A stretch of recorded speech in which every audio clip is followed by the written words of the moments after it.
Enoch Burke arrived at Wilson's Hospital School at around 8:40 this morning, driven in again by his dad. Just before 11:15, two uniformed Gardaí arrived in an unmarked car and went inside the building.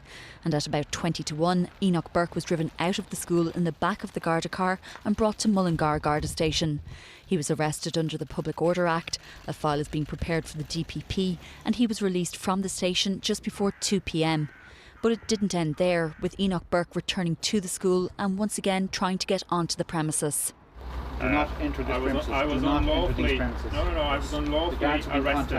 I was unlawfully arrested. Principal Frank Milling preventing him from doing so before closing the gates on him. That you're trespassing in such a manner as is likely to cause fear. That's what they said. No observation of the situation.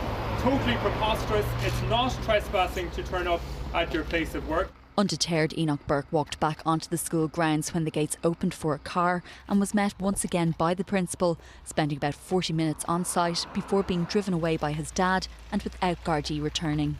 Enoch Burke was not supposed to be at the school today, as he was dismissed from his role as a teacher after a heated disciplinary hearing last Thursday. He also wasn't supposed to be at the school as there's an existing court order for him to stay away from the premises. He previously spent 108 days in prison for breaching this order before being released just before Christmas. When Enoch Burke returned to the school in January, it didn't want him recommitted to prison because it wanted to proceed with the disciplinary hearing, which has now taken place.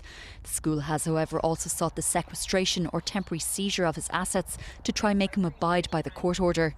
Mr Justice Brian O'Moore is to deliver a ruling on that matter by this Friday.